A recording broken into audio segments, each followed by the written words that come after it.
नमस्कार दोस्तों, आप सभी का एक बार फिर से स्टडी डिलाइट चैनल पर हार्दिक स्वागत है। यूपी पीसीएस प्री एग्जाम का टेस्ट सीरीज चल रहा है और आज हम देखेंगे टेस्ट नंबर 20 को। और आज के इस टेस्ट में हमने जनगणना 2011 के महत्वपूर्ण प्रश्नों के साथ साथ करंट अफेयर्स के भी प्रश्नों को शामिल किया है। तो आइए शुरुआत करते हैं। पहला प्रश्न है कि निम्न कथनों पर विचार कीजिए। तो दो कथन दिया गया है। जो पहला कथन है वो है कि महानगर की जनसंख्या 10 लाख से अधिक होती है। तो दोस्तों यह बिल्कुल सही है, जो महानगर की जनसंख्या है वो 10 लाख से अधिक होती है।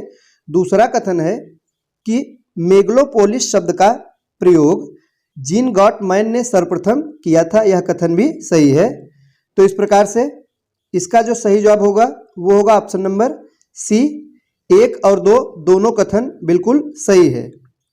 आगे है, निम्न कथनों पर विचार कीजिए। इस प्रश्न में भी दो कथन दिया गया है, हमें बताना है कौन सा इनमें से सही है। पहला है कि ऐसे दो नगर जो अलग अलग होकर भी एक दूसरे से जुड़े रहते हैं उन्हें सन्न नगर कहते हैं। तो दोस्तों यह कथन बिल्कुल सही है। सन्न नगर ऐसे दो नगरों को कहा जाता है जो अलग अलग होते हुए भी एक दूसरे से जुड़े रहते हैं। दूसरा है कि अमलैंड शब्द का सर्वप्रथम प्रयोग आंद्रे एलिक्स द्वारा किया गया, यह भी सही है। तो इस प्रकार से इस प्रश्न का सही जवाब होगा ऑप्शन नंबर ए, यानी 1 और 2 दोनों कथन बिल्कुल सही हैं। आगे है, निम्न में से कौन सा युग्म बेमेल है। तो इसमें से एक सही सुमेलित नहीं है, वही हमें बताना है। तो राज्य और वहां के स्त्री साक्षरता से प्रश्न है। तो आइए देखते हैं।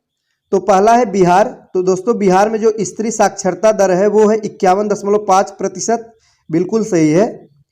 बी है राजस्थान, यहाँ पर 52.1% दिया गया, यह भी सही है। सी उत्तर प्रदेश 56.2%।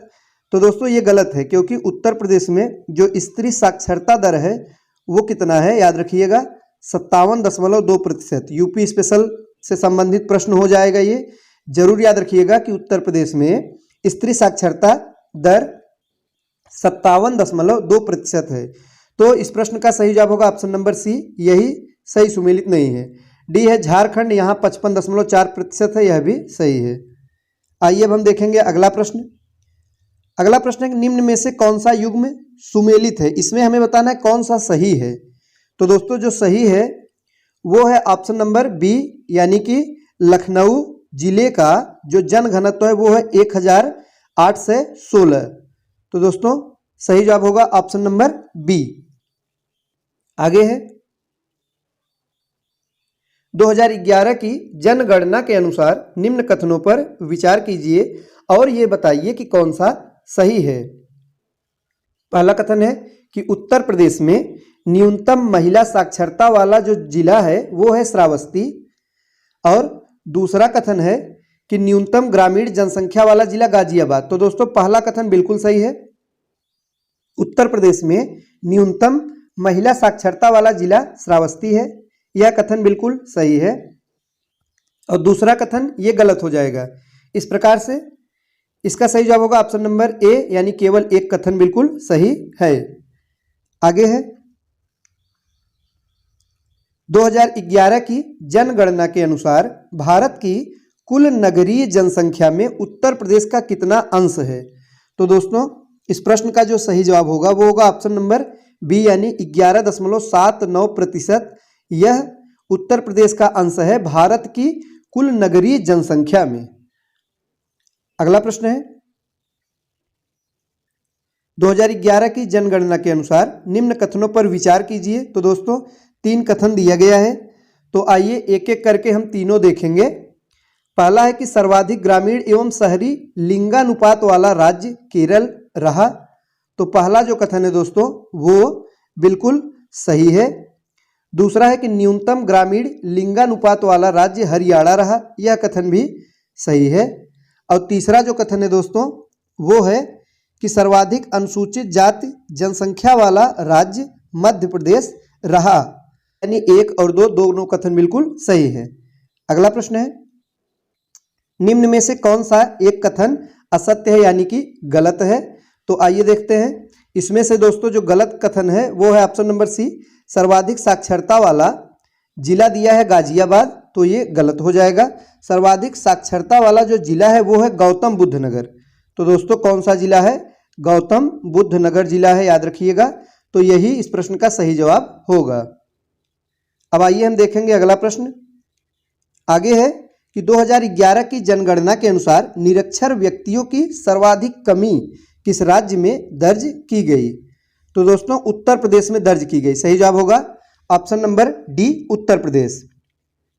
2011 की जनगणना के अनुसार निरक्षर व्यक्तियों की सर्वाधिक कमी उत्तर प्रदेश में दर्ज की गई, और सर्वाधिक वृद्धि अगर बात किया जाए तो राजस्थान में दर्ज किया गया। आगे है पीएम युवा योजना के विषय में निम्नलिखित कथनों पर विचार कीजिए। दोस्तों करंट अफेयर्स से प्रश्न है।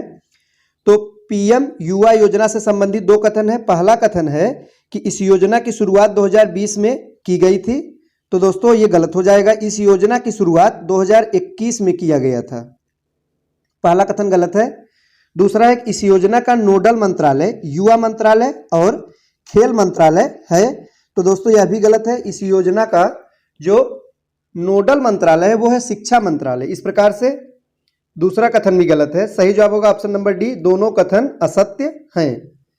आगे है निम्नलिखित में से किस अवधि के लिए नव भारत साक्षरता कार्यक्रम को केंद्र सरकार द्वारा मंजूरी प्रदान की गई है? तो दोस्तों इस प्रश्न का सही जवाब होगा ऑप्शन नंबर बी, 2022 से 27 के लिए। आगे है निम्नलिखित योजनाओं में सही सुमेलित नहीं है। तो दोस्तों इसमें से जो सही सुमेलित नहीं है वो है ऑप्शन नंबर बी, राष्ट्रीय पोषण मिशन, जो 2022 दिया गया है। तो दोस्तों यह गलत है। राष्ट्रीय पोषण मिशन की जो शुरुआत हुई थी वो 2018 में इसकी शुरुआत हुई थी राजस्थान से, तो दूसरा यह सुमेलित नहीं है, यही इस प्रश्न का सही जवाब है। आगे है केंद्र सरकार द्वारा आजीविका और उद्यम के लिए वंचित व्यक्तियों की सहायता के लिए स्माइल योजना कब शुरू की गई थी? महत्वपूर्ण प्रश्न है। तो दोस्तों स्माइल योजना की शुरुआत 2022 में किया गया था, और यह जो योजना है दोस्तों ट्रांसजेंडर समुदाय और भीख मांगने वाले लोगों को कल्याणकारी उपाय प्रदान करने के लिए तैयार की गई है। तो दोस्तों आज के लिए बस इतना ही। मिलते हैं अगले वीडियो में कुछ नए प्रश्नों के साथ। तब तक के लिए नमस्कार।